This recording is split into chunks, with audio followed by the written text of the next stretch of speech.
এক আল্লাহর বান্দি মহিলা জীবনে এমন কোন গুনাহ নাই করে নাই, গুনাহ করতে করতে এলাকার সব মানুষ তাকে ঘৃণার নজরে দেখে। ওই মহিলা বড় খারাপ, ওর নাম নিও না, সবার কাছে ঘৃণার পাত্রী হয়ে গেল। এমন একজন নারী রাস্তা দিয়ে হাইটা যায়, হঠাৎ করে তাকায় দেখে রাস্তার পাশে একটা কুকুর পানির পিপাসায় কান্না করে। মহিলার অন্তরে মায়া লাগছে, জাহান্নামী নারী কুকুরের কান্না দেখে পাগল হয়ে গেল। কোথায় একটু পানি পাই, খুঁজিয়া খুঁজিয়া পানির একটা কূপ পাইল। পানির কূপ থেকে পানি উঠাবে, দেখে উঠাবার পাত্র নাই, পানি নিচে।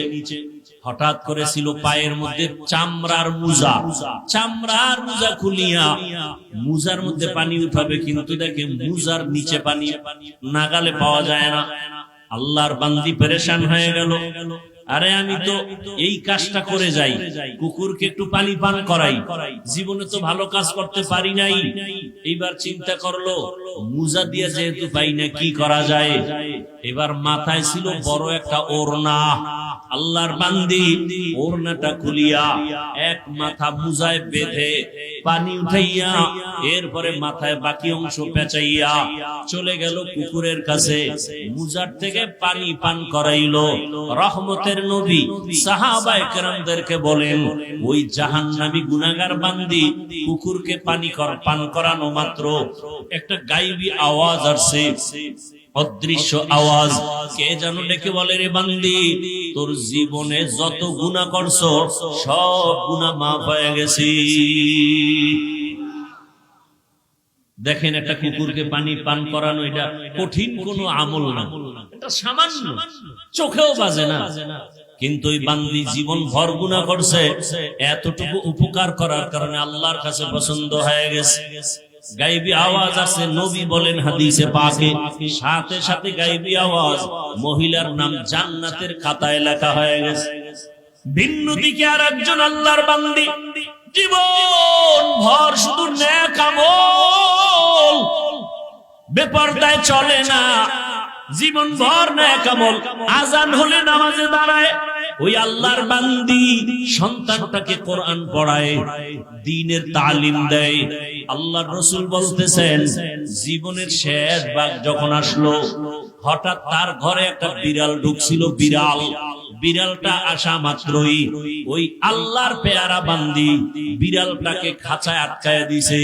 বিড়াল ছাড়েও না, অন্যের ঘরে গিয়া খাবে সেই সুযোগও নাই। ওই নারীটাও বিড়ালের খানা দেয় না, রাগ করিয়া বিড়ালটা না খাইয়া কিছুদিন খাঁচায় আটকানোর পরে হঠাৎ করে বিড়ালটা ক্ষুধার তৃষ্ণায় ধুকে ধুকে মরে গেল।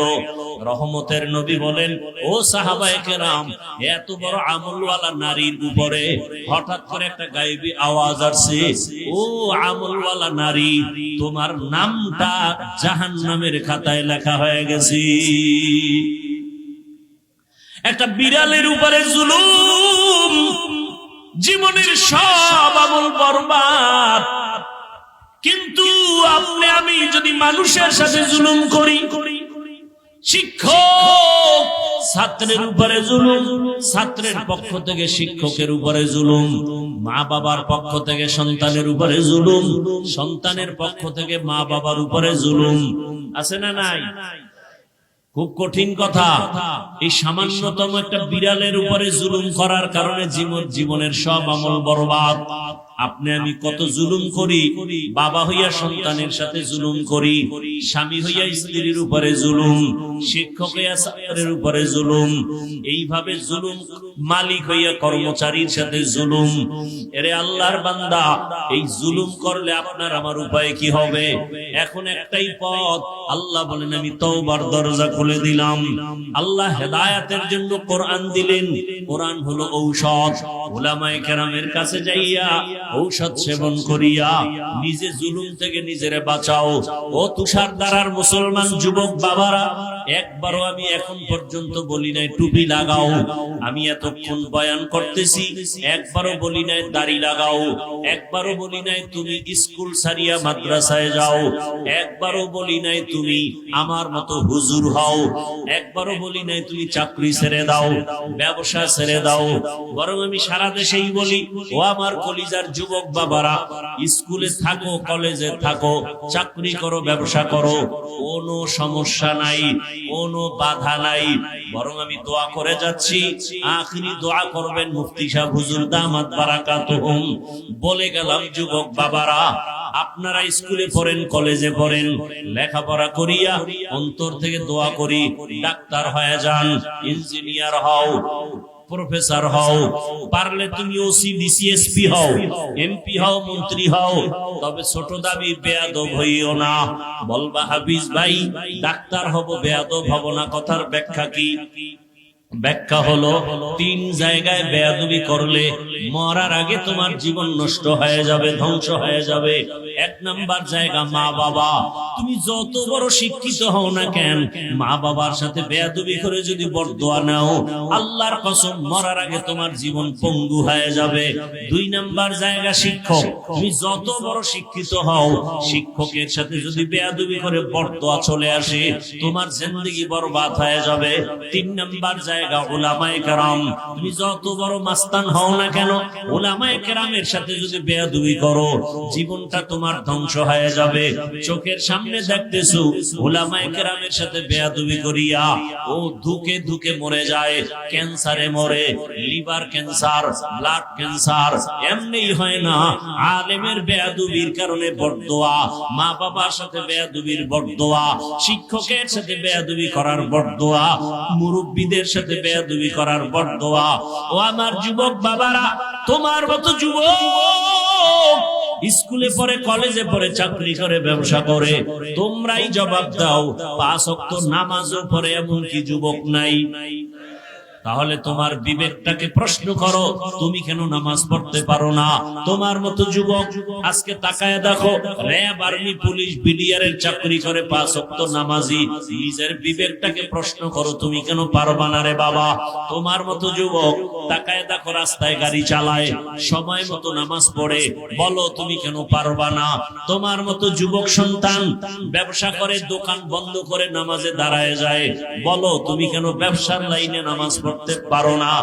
চাকরি করো, ব্যবসা করো, নামাজ ছাড়িও না। ও পর্দার আড়ালের আম্মা জানেরা, বোনেরা, আপনার মতো কত মা, কত বোন এখনো আছে বেপর্দায় চলে না, স্বামীর মাল নষ্ট করে না, মোবাইলে সময় নষ্ট করে না। আপনারা কেন পারবেন না? এখনো সময় আছে, তওবা করেন। আপনাদের জীবন বড় ধন্য। আপনারা নবীদের মায়ের মতো দামি, সাহাবায়ে কেরামদের মায়ের মতোই তো আপনারা। আপনারা তো আম্মাজান খাদিজা রাদিয়াল্লাহু আনহার মতো নারী, ফাতেমা রাদিয়াল্লাহু আনহার মতো নারী, আয়েশা রাদিয়াল্লাহু আনহার মতো নারী। এই দুনিয়ায় বড় এক বেঈমান ছিল ফেরাউন, নাম শুনছেন না? শুনে থাকলে বলেন, এই বেঈমানের স্ত্রীর নাম কি? আসিয়ার ইতিহাস জানেননি? আসিয়া এত বড় বেঈমান ফেরাউনের ঘরে থাকিয়া আল্লাহর এত পেয়ারা হয়ে গেলেন। আল্লাহর রাসূল বলেন, কিয়ামতের দিন জান্নাতের মধ্যে আমি মুহাম্মদের সাথে আসিয়ার সাথে বিবাহ হয়ে যাবে। এরে পর্দার আড়ালের আম্মা জানেরা, ওই বেঈমান ফেরাউন এত বড় বেঈমানের ঘরে থেকে আসিয়ার মতো বান্দি যদি আমার আল্লাহর পেয়ারা হয়ে যায়, আপনার স্বামী তো ফেরাউনের মতো খারাপ না। আপনার স্বামী তো আপনাকে নামাজ পড়তে বাধা দেয় না। বরং অনেক স্বামী নামাজ পড়ে না ঠিক, কিন্তু স্ত্রী নামাজ পড়লে অনেক খুশি হয়, আছে না? নিজে পর্দা করে না, মাঝে মাঝে কয়, হুজুর আমি যদিও নামাজ পড়ি না, দাড়ি রাখি না, পর্দা করি না, আল্লাহর হুকুম মতো চলতে পারি না, কিন্তু আমার ঘরের স্ত্রী বড় নামাজি, আমার ঘরের স্ত্রী বড় রোজাদার, আমার স্ত্রীর মতো ভালো স্ত্রী নাই। ও মা, আপনার স্বামী তো প্রশংসা করে, আপনি কি পারেন না নামাজ আদায় করবেন? আর আপনি যদি ভালো নামাজি হতে পারেন, আপনার সন্তান ডাক্তার হলো জীবন ধন্য, ইঞ্জিনিয়ার হলো জীবন ধন্য, ডাক্তারি করবে, তেলাওয়াত করবে, নামাজ পড়বে, মা বাবার জন্য দোয়া করবে। ও আল্লাহর বান্দারা, বান্দিরা, এখনো সময় আছে তওবা করার। আল্লাহর কাছে তওবা করো, মনটাকে এতটুকুই বুঝাইও, কোন বয়ানের দরকার নাই, মনের একটা কথাই বুঝাও যে আমার মতো যুবক যদি জেনারেল লাইনে থাকিয়া নামাজ পড়ে আমি কেন পারবো না? মনের আশা পুরো এত গুনাহ কম করো নাই। মনে চাইছে সারা রাত মোবাইল চালাবা, গুনাহ করবা, চালাইছো। মনে চাইছে নামাজ পড়বা না, পড়ো নাই। মনে চাইছে পার্কে যাবা, দৌড়ায় গেছো। মনে চাইছে মেয়েদের নিয়ে আড্ডা দিবা, দিছো। এখনো কি তওবা করবা না? কয়দিন আর বাঁচবা? কয়দিন আগে দেখো না এই ফেসবুকের গোলামেরা ওই বিদেশ থেকে টাকার বস্তা নিয়ে স্বর্ণের অলংকার নিয়ে আসছে বিবির জন্য, এয়ারপোর্টে নাইবা গাড়ি তুলছে, স্ত্রী বাচ্চা সহ বাড়ি পর্যন্ত যেতে পারে নাই। গাড়ি পানির মধ্যে পড়িয়া বাচ্চাও মারা গেল, স্ত্রীও মারা গেল। স্বামী বেচারা কান্না করে। মানুষ বিয়া কইরা খাইয়া না খাইয়া বউ বাচ্চা নিয়ে থাকার এক আনন্দ আছে, আমি সেই আনন্দ করতে পারি নাই। বিদেশ কইরা কইরা জীবন কাটাইয়া আজকে স্বর্ণ অলংকার নিয়ে আসলাম। আমার কপাল এত খারাপ, আমার হাতের উপর আবার বাচ্চাটা মরিয়া গেল, আমি ধরে রাখতে পারি নাই। আমার চোখের সামনে আমার স্ত্রী মরিয়া গেল, আমি আমার স্ত্রীকে ধরে রাখতে পারি নাই। দেখো নাই কয়েকদিন আগে নোয়াখালীর জমিনে ওই বাড়িতে যাইতেছিল, যাইতে পারে নাই, লাশ লইয়া বাড়িতে যাওয়া লাগছে। ও বাবা, আজকে তুমি সুস্থ, আগামীকাল এই সময় হতে পারে অসুস্থ, হসপিটালে দৌড়ায় নিয়ে যাবে। অথবা ঘুমের থেকে উঠবা মরা, মা ডাক দিয়া বলবে বাবা ওঠ, হঠাৎ করে দেখবে পুরো বডি ঠান্ডা হয়ে গেছে।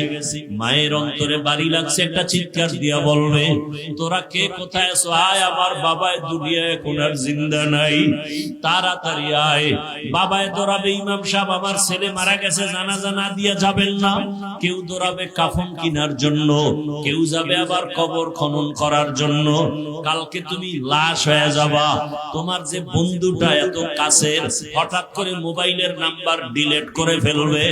বন্ধু নাই, নাম্বার রাখিয়াও লাভ নাই। অতএব শেষ চিন্তা করে দেখো, আল্লাহ ছাড়া কেউ আমাদের নাই। এরে আল্লাহর বান্দা, আমরা নবীর তরিকা মানিয়া চলার কারণে সম্মানও কমে নাই, আমাদের ইজ্জতও কমে নাই, না খাইয়াও মরি নাই। অতএব অন্তরকে এই কথাটাই বুঝাও যে আমার মতো যুবক যদি জেনারেল লাইনে থাকিয়া চাকরি করে, নামাজ পড়ে, ব্যবসা করে, নামাজ পড়ে, আমার মতো যুবক যদি ড্রাইভারি করে, নামাজ পড়ে, শ্রমিকের কাজ করে, নামাজ পড়ে, আমি কেন পারবো না? আল্লাহ এতদিন বুঝতে পারি নাই, আজকে থেকে বুঝেছি, তওবা করলাম। আর নামাজ ছাড়বো না, দাড়ি কাটবো না, বেপরদায় চলবো না, মা বাবার দোয়া নিয়া, শিক্ষকের দোয়া নিয়া, উলামায়ে কেরামের পরামর্শ নিয়া নবীজির আদর্শ মেনে চলবো। তওবা করার মতো যদি নিয়ত থাকে, দুটো হাত আল্লাহকে দেখাইয়া দাও। আয় আল্লাহ, হাতগুলো কবুল করে নেন, তওবা কবুল করে নেন, তওবার উপরে মজবুত হইয়া চলার মতো তৌফিক দান করেন, আমিন।